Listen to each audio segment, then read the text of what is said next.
20 faces triangulaires interchangeables, 30 arêtes et un enfer géométrique à assembler. Après avoir fait les 3 premiers solides de Platon face par face, j'ai voulu tenter l'aventure du pliage style low poly. Spoiler, ça a failli me rendre fou. Salut les makers, bienvenue sur la chaîne. Aujourd'hui on s'attaque au 4e solide de Platon, l'icosaèdre. Pour les précédents, je découpais chaque face, je les scotchais et je les pointais. Cette fois, j'ai voulu faire le malin en créant un patron à plier. Entre la tôle qui résiste, les angles qui refusent de se fermer, les points qui lâchent en plein combat, et une température à 38 degrés dans l'atelier qui a mis mon matos et mes nerfs à rude épreuve. Je vous garantis que cette pièce se mérite. Allez, je vous montre comment j'ai transformé cette tôle plate en cauchemar 3D. Vous êtes sur Backes Maker.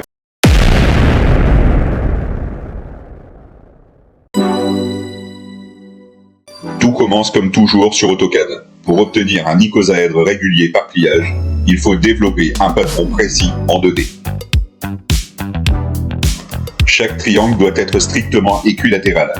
La moindre erreur d'un dixième de millimètre sur le dessin se paie cash, avec un décalage de plusieurs centimètres à la fermeture du volume.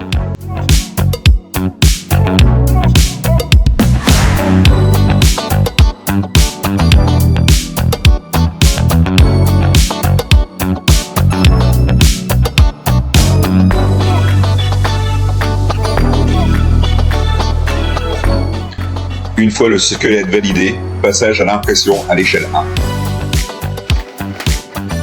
Ce papier, c'est ma feuille de route, ou plutôt mon contrat de mariage avec la disqueuse pour les heures à venir. Première étape, le transfert sur le métal. Je colle le patron directement sur la tôle acier. Pour la découpe extérieure, il faut être d'une précision chirurgicale.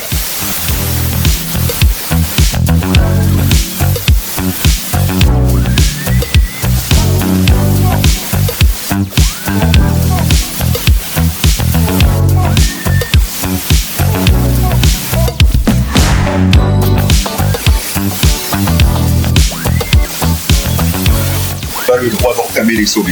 Mais le vrai secret de la méthode low poly en métallerie, c'est ce qu'on appelle le rainurage, ou faire des saignées.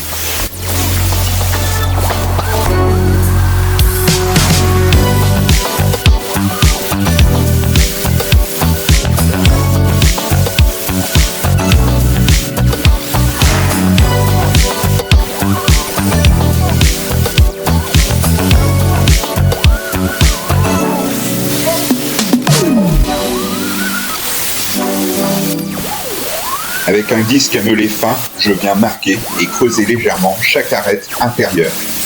Le but, affaiblir le métal juste assez pour qu'il accepte de plier à cet endroit précis, sans casser ni déchirer la matière.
Et c'est là que le combat commence. Donner du volume à la tôle rainurée, ça a l'air simple sur le papier. En réalité, c'est une tannée sans nom.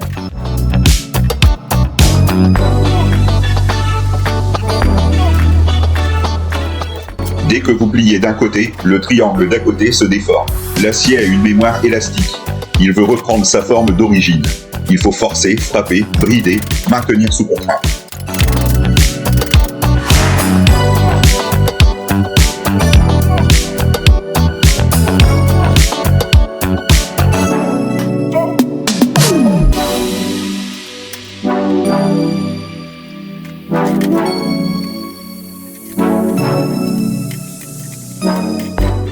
Dans l'atelier, il fait 38 degrés. L'ambiance est lourde, la sueur coule et je travaille en t-shirt. Erreur de débutant. Ce que je savais pas encore à ce moment-là, c'est que je suis en train de prendre un coup d'arc monumental sur le bras qui va me flinguer ma nuit.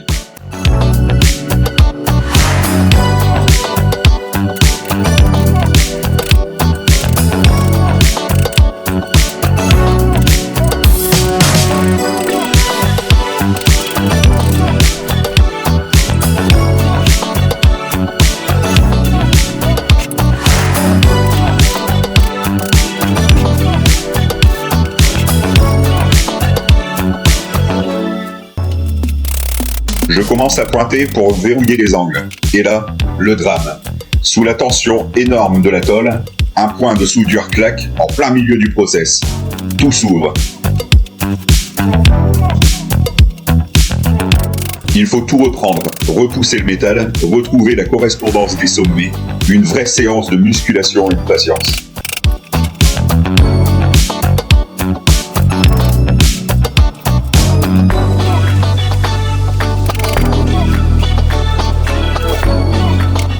Une fois le volume enfin fermé et stabilisé par des points, on passe à la soudure définitive.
Là, je viens charger en métal d'apport le long de chaque arête. Il faut gérer la chauffe. Si je soude de trop chaud, la structure se déforme et mon isocaène va ressembler à une vieille pomme de terre écrasée. C'est un jeu de patience, cordon après cordon, pour lier définitivement ces 20 faces. Après la soudure, place au nettoyage. On sort les disques à lamelles pour araser les cordons et redonner aux arêtes leur tranchant géométrique.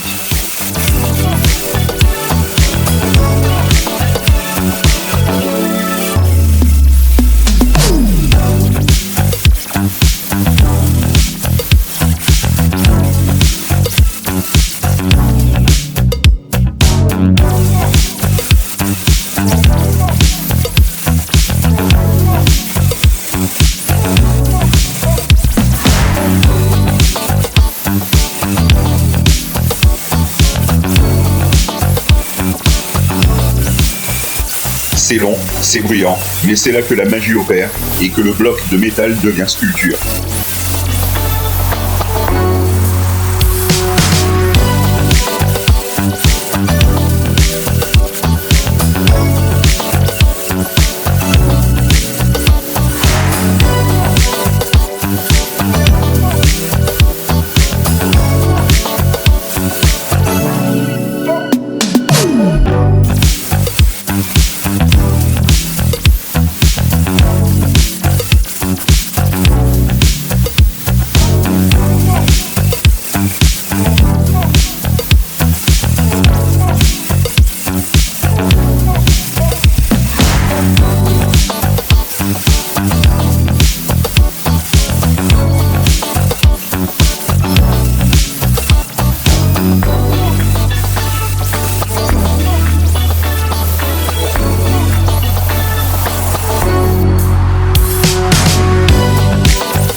Enchaînement direct avec le polissage pour lui donner son éclat final. Enfin, ça c'était le plan.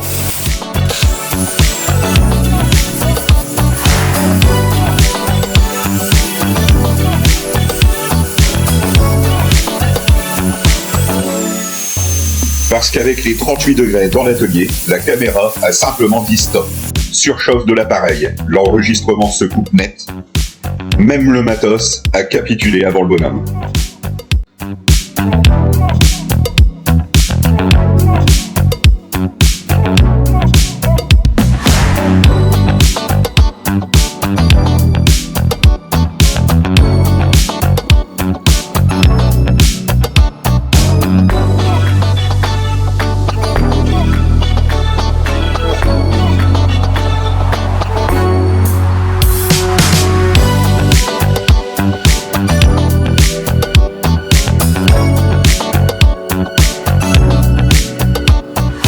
Et voilà le résultat. Le 4e solide de Platon est enfin terminé. Honnêtement, la méthode du pliage en une seule pièce, c'est gratifiant une fois fini. Mais j'en ai bavé comme jamais. Qu'importe la douleur et le bras en feu, le défi est relevé. Si vous avez aimé suivre cette galère et que vous respectez le travail de la tôle et les coups de soleil d'atelier, c'est le moment de me soutenir. Laissez un gros pouce bleu, abonnez-vous à la chaîne Bacchus Maker et activez la cloche pour ne pas rater le 5e et dernier solide.